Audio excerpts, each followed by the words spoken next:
Hello friends, मैं हूँ राजश्री और मेरे चैनल क्रोशे जेमिनी में आप सभी का स्वागत है। आज के इस वीडियो में हम ये बहुत ही प्यारी और बहुत ही आसान बेबी बूटीज़ बनाएंगे। इसके लिए मैंने 2 प्लाई में पीच कलर की वुल 50 ग्राम्स ली है, क्रोशे का 3.50 mm का हुक लिया है और कैंची ली है। तो चलिए स्टेप बाय स्टेप देखते हैं इन बूटीज़ को कैसे बनाते हैं। बेबी बूटीज़ के लिए सबसे पहले हम इस पीच धागे से स्लिप नॉट बनाएंगे। अब हम टोटल 43 चेन बनाएंगे।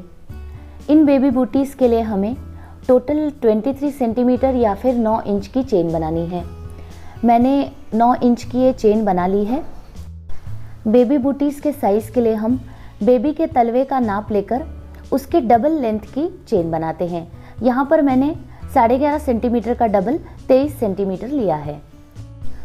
अब यहाँ पर फर्स्ट रो के लिए हम सबसे पहले हुक से तीसरी चेन में दूसरा हाफ डबल क्रोशे स्टिच बनाएंगे। हम इस पैटर्न को हाफ डबल क्रोशे स्टिच में बना रहे हैं, तो पहले डबल क्रोशे के लिए हम 2 चेन लेते हैं। तो यहाँ पर ये मैंने 2 चेन ली हैं और उसके बाद दूसरा हाफ डबल क्रोशे तीसरी चेन में बनाया है। अब इस तरह से इस फर्स्ट रो में हमें हर चेन में एक एक हाफ डबल क्रोशे स्टिच बनाना है। हमने टोटल 43 चेन बनाई हैं और हम हाफ डबल क्रोशे स्टिच में ये पैटर्न बना रहे हैं। तो इस फर्स्ट रो में हमारे पास total 42 half double crochet stitch बनेंगे। मैंने इस फर्स्ट रो में 42 half double crochet stitch complete कर लिए हैं। अब हम सेकेंड रो के लिए टर्न करेंगे। सेकेंड रो में हम पहले हाफ डबल क्रोशे के लिए सबसे पहले 2 चेन बनाएंगे। अब इसके बाद हम ये जो हम स्टिच देख रहे हैं इसमें हम दूसरा हाफ डबल क्रोशे स्टिच बनाएंगे और इस तरह से इस सेकेंड रो में हमें हर स्टिच में एक एक हाफ डबल क्रोशे स्टिच बनाना है।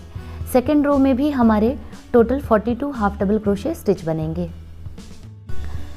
अब इसके बाद आने वाली रोज़ में हम इसी पैटर्न को रिपीट करेंगे और 2.5 इंचेस या फिर 6 सेंटीमीटर्स की चौड़ाई पूरी होने तक इस पैटर्न को बनाएंगे।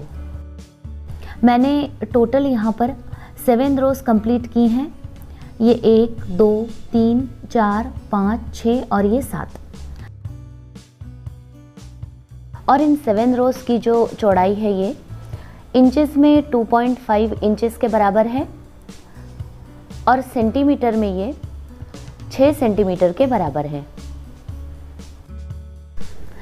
8th रो के लिए हम सबसे पहले एक चेन बनाएंगे और इसके बाद अब हम अगली 8 स्टिचेस में स्लिप स्टिच बनाएंगे।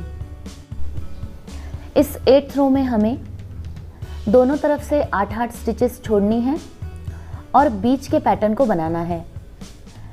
इस रो में हमें 42 हाफ डबल क्रोशे की बजाय बीच की स्टिचेस में 26 हाफ डबल क्रोशे स्टिच बनाने हैं।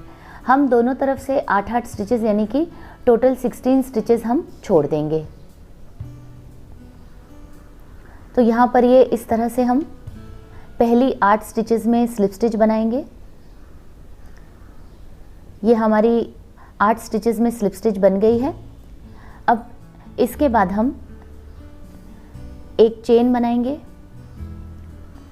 और ये जो अगली 26 स्टिचेस हैं इनमें हम एक एक हाफ डबल क्रोशे स्टिच बनाएंगे। यहाँ पर हम इस रो में बीच की 26 स्टिचेस में हाफ डबल क्रोशे स्टिच बनाएंगे।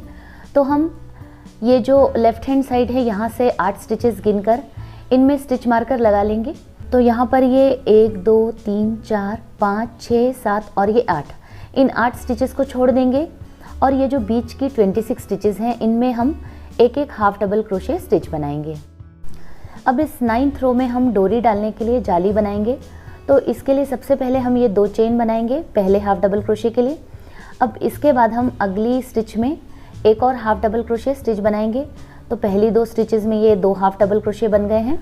अब हम एक चेन बनाएंगे, इसके बाद नीचे की ये स्टिच छोड़ देंगे और इसके बाद की स्टिच में एक हाफ डबल क्रोशे स्टिच बनाएंगे। तो यहाँ पर ये हमारी पहली जाली बन गई है।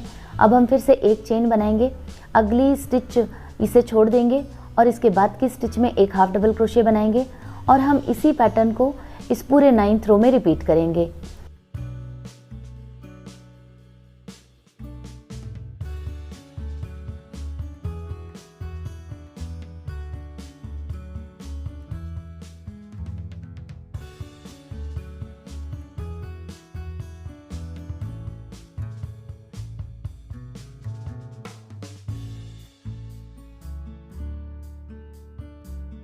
अब यहाँ पर सबसे लास्ट में हम एक चेन बनाएंगे और नीचे की स्टिच को छोड़ देंगे और अगली 2 स्टिचेस में एक एक हाफ डबल क्रोशे स्टिच बनाएंगे। हमने इस रो की शुरुआत में भी 2 हाफ डबल क्रोशे बनाए हैं। अब इस रो के लास्ट में भी हम 2 हाफ डबल क्रोशे स्टिच बनाएंगे।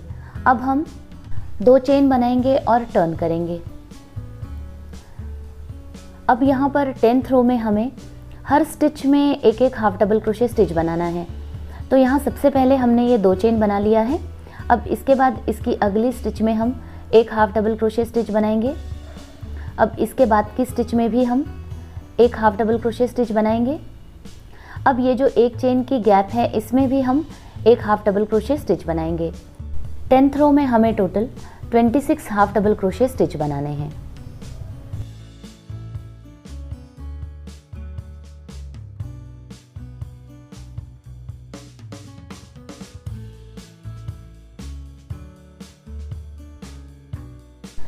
मैंने इस 10th रो को कंप्लीट कर लिया है और इसमें मैंने total 26 half double crochet stitch बनाए हैं।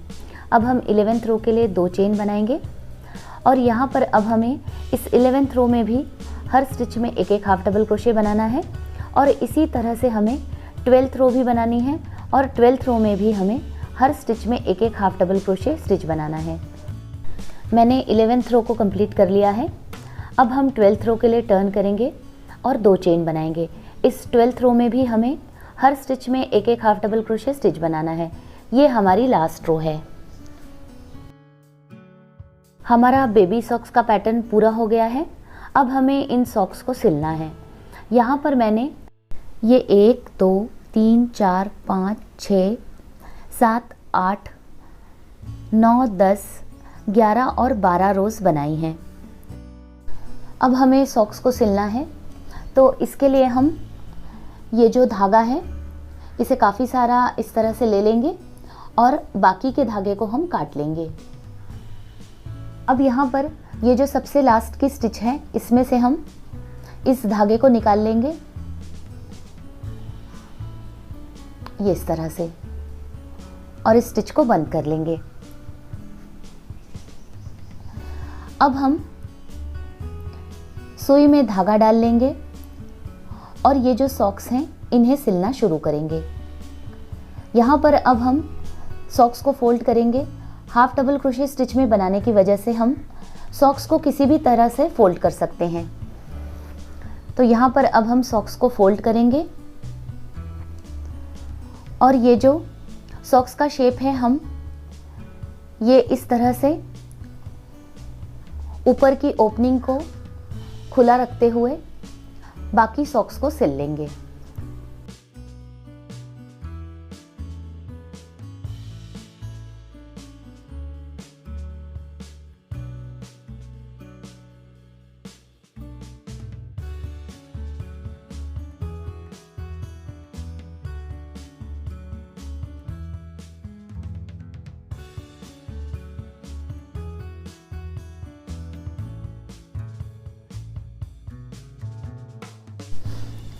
मैंने सॉक्स को सिल लिया है।